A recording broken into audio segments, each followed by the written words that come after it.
कहानी की शुरुआत होती है एआई कोर्ट से, जहां पर मेन लेडी जज का नाम मर्सी होता है और एक हीरो मेन का नाम होता है रेवेन।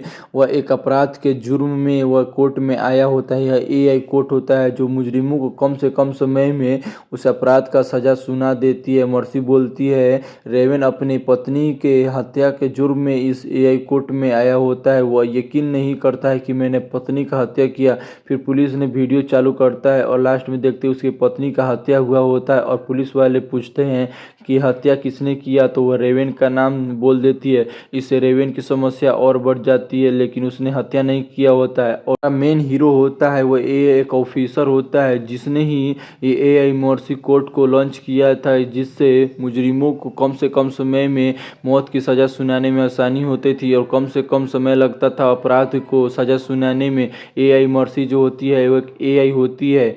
वह एआई के जरिए अपने सारे गुनाहों और बातों को रिकॉर्ड कर जल्द से जल्द मुजरिमों को सज़ा दे देती है। फिर रेवेन को बताती है तुमने ही हत्या की है अपनी बीवी के जुर्म में, तुम्हारे पास 1.5 घंटे हैं और गिल्टी के 97% चांस होते हैं। अगर वो 92% आ जाएंगे तो वह अपराध घोषित नहीं किया जाएगा। फिर वह वीडियो चालू होता है जहाँ पर रेवेन अपने घर आया होता है पत्नी से बात करने के लिए, लेकिन पत्नी दरवाज़ा नहीं खोलती। रेवेन गुस्सा में आ जाता है, फिर वह गेट तोड़ने लगता है। रेवेन घर से बाहर चल जाता है। फिर उसकी बेटी आती है, देखती है कि उसकी माँ का कत्ल हुआ है। फिर वह पुलिसों को बुला देती है, लेकिन रेवेन यकीन नहीं करता कि उसने ही हत्या किया। उसके ब्लड में अल्कोहल की मात्रा ज़्यादा होती है। मर्सी बोलती है सांस छोड़ने के लिए। फिर सीन चेंज होता है जो देखता है कि कोर्ट में मर्सी वह दारू पी रही होती है। रेवेन दारू से छुड़ाने के लिए गिरफ्तार करने के लिए आया होता है, लेकिन वह रेवेन पुलिस वालों के साथ ही मुठभेड़ करने लगती है। फिर वह भागकर एक कार में जाती है जहाँ पर मोटा आदमी कार से नहीं निकलता और पुलिस वाले उसे मारकर वहीं पे बेहोश कर देते हैं। और फिर उसे एआई मर्सी कोर्ट में लाते हैं जहाँ पर मर्सी लेडी होती है और रेवेन आपस में बात कर इस बात को समझाने की कोशिश करते हैं और उसे मौका दिया जाता है अपनी बेटी को मैसेज करने के लिए, लेकिन रेवेन दारू के नशे में होता है और कुछ अच्छे से नहीं बोल पाता। इसीलिए वो मर्सी मदद करती है मैसेज सेंड करने के लिए।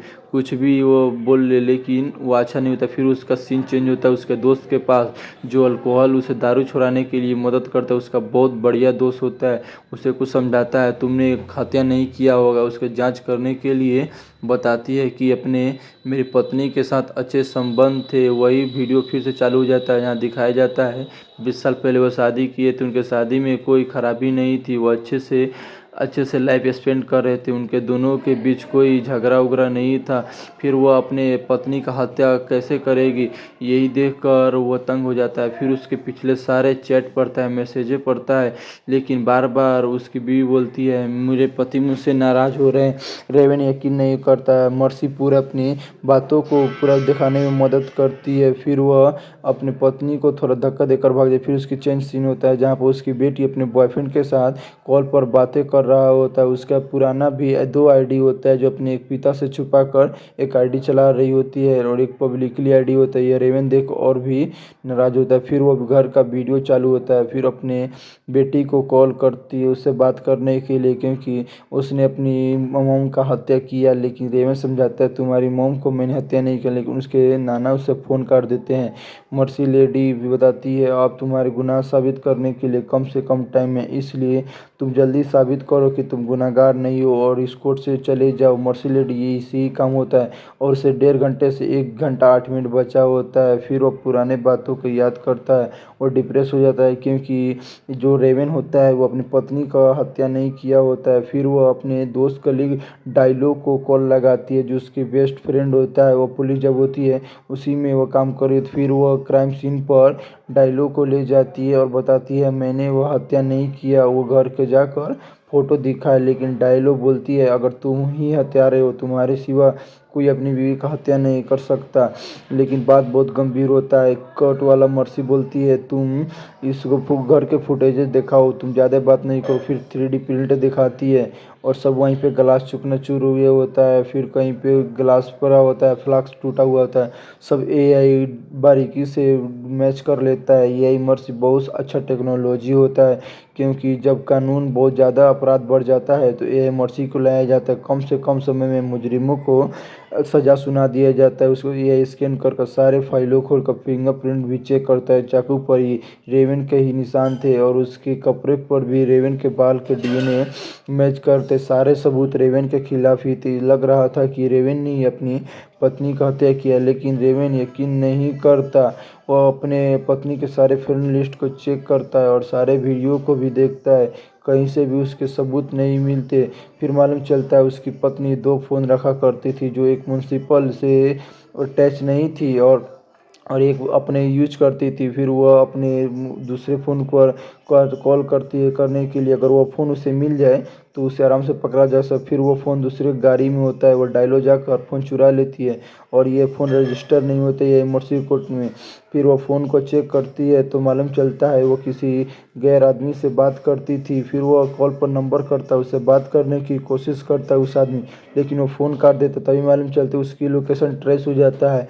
वह एक चीफ होता है, वह चीफ के पास भागने के लिए पूरी कोशिश करता है डायलो को, तो डायलो अपने हेलीकॉप्टर पर बैठकर उस चिप्स को पकड़ने के लिए निकल जाती है। लोकेशन ट्रेस कर रही होती है मेर्सी, और इधर ये रेड जोन में ही वो आदमी होता है। फिर वो अंदर घुस जाता है पकड़ने के लिए, क्योंकि वो फ़ोन का लोकेशन ट्रैक हो जाता है और डायलो वहाँ पर पहुँच जाती है और टीम को भी कॉल करती है आने के लिए। लेकिन जैसे ही वो फ़ोन देखते हैं पुलिस को, तो वहाँ से भागने के लिए रेडी हो जाती है, जिस साबित हो जाता है 2% गिल्टी कम हो जाती है रावण के, क्योंकि उसके पत्नी के अफेयर चल रहा होता है इसके पीछे छुप छुपा कर। और वह ड्रोन को भी पूरे अलर्ट कर देती है उसे ढूंढने के लिए। पूरे बिल्डिंग में सर्च करती है कि वो कहाँ पे भागा, अगर वो हत्या नहीं किया है तो भाग क्यों है।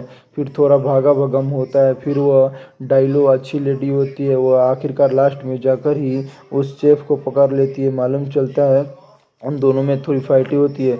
फिर डायलो अच्छी तरह से उसे पकड़ लेता है। फिर वो उससे बात करता है, बताता है कि तुमसे पत्नी से बात होता था, पर वो मैंने तुम्हें नहीं मारा, अगर तुम इसे अच्छे से ध्यान रखती तो वो नहीं मरता। थोड़े बाद मालूम चलता है कि यह एक सेफ होता है, वह कि होटल में काम करता है। थोड़ी बात करने के बाद मालूम चलता है उसने अपनी पत्नी का हत्या नहीं किया। थोड़ी उन सब में बहस होती है।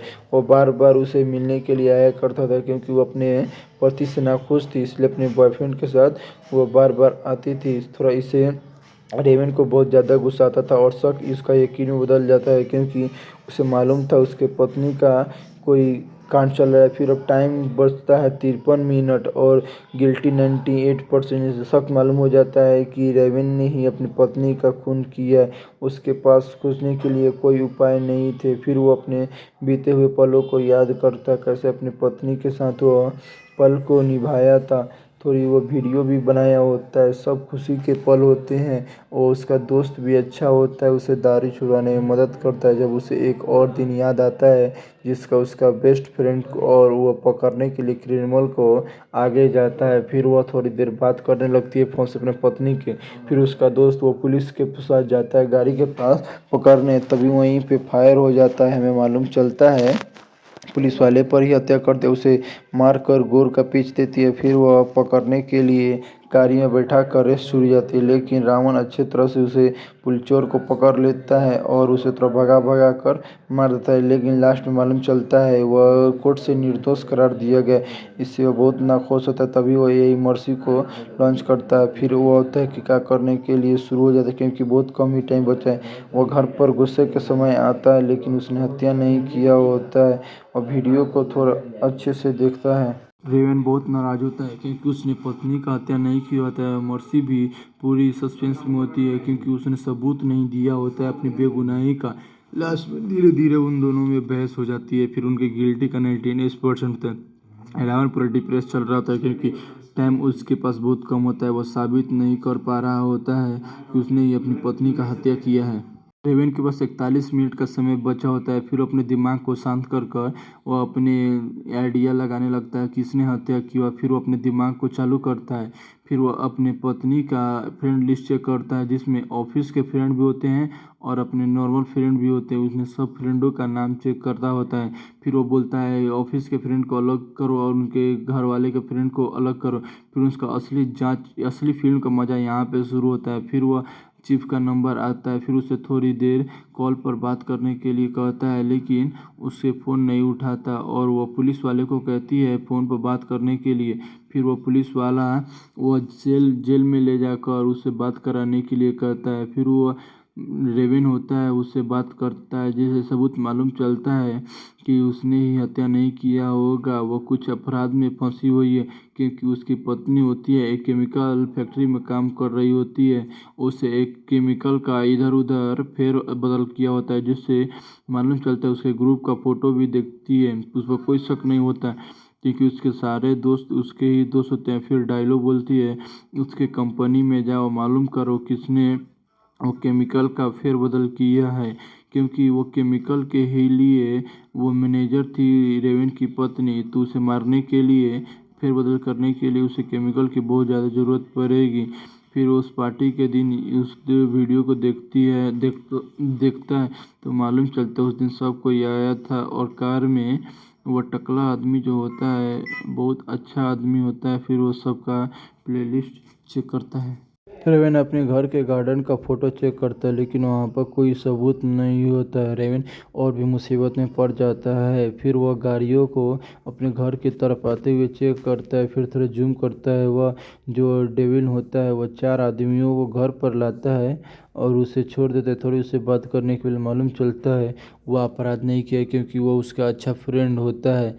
फिर वो थोड़ी देर बात करने के बाद वहाँ से सीन शिफ्ट होता है अपने बेटी के तरफ, जहाँ पे एक रात में वीडियो बनाई होती है जहाँ पर अपने बॉयफ्रेंड के साथ बात कर रही है। तभी वो बोलती है, डैडी आ गए, अब मुझे चलना होगा। फिर वो वीडियो यूट्यूब पर डालता है मारपीट के लिए, जिससे और भी गिल्टी पूरी तरफ साबित हो जाता है। फिर वो अपनी बेटी से बात करता है और बताता है, तुम्हारी दूसरी आईडी में वो वीडियो देखा है, वह बोल रही थी तुम्हारी पर्सनल चीज़ों के लिए माफ़ी थोड़ी देर मांगती है। फिर वह जूम करता है गेट पर, जहाँ पर एक आदमी का हाथ दिखाई दिया होता है।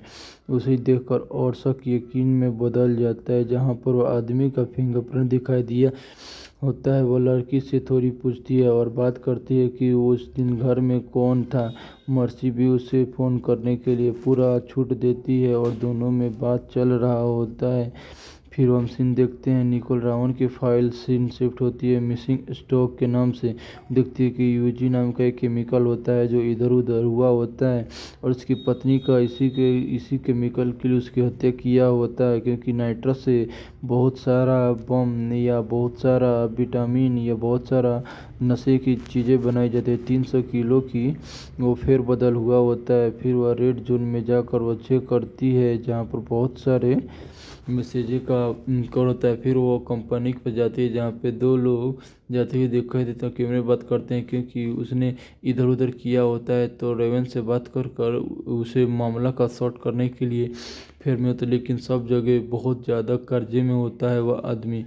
यह कर्जा देखकर बहुत उसी पर ही शक आता है, जिसकी गिल्टी घटकर 94% रहता है। फिर वह डायलॉग को फ़ोन करता है और उससे बात करता है, क्योंकि उसे मालूम था कि वह चोर नहीं है।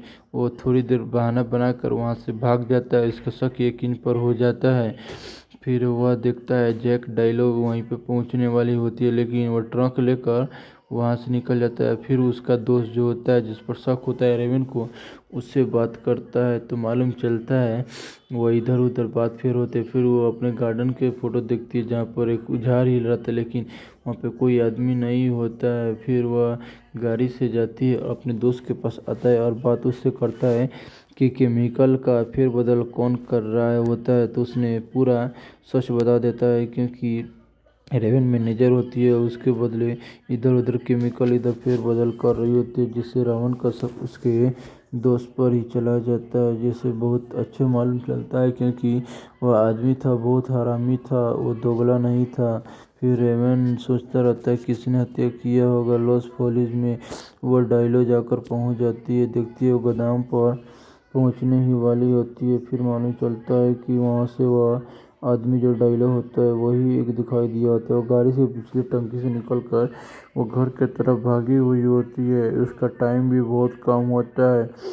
मर्सी उसे बताती है इससे कुछ नहीं होगा, लेकिन उसके एम में कुछ गड़बड़ी होने लगता है। फिर थोड़ा बात करने को उसे अच्छा महसूस होता है। फिर वो रोबोट निकोलसन को फ़ोन करता है, जिसे देखता है उनके पास अवैध गन होता है जो बहुत ही खतरनाक होता है। उसके घर पर पहुंच जाता है और शीशा फोड़कर घर में घुस जाता है, लेकिन उस वहाँ पे कोई सबूत नहीं मिलता या रेवन को वहाँ पर शक नहीं हो जाता है। फिर वह बोलता है उसके पास गैरेज भी है, वहाँ पर जाओ, लेकिन उनको घर पर कुछ नहीं मिलता और गैरेज पर जाने के लिए तैयारी करने लगते हैं। तभी मालूम चलता है एक फ़ोटो में उसका दोस्त का फ़ोटो हाथ फटा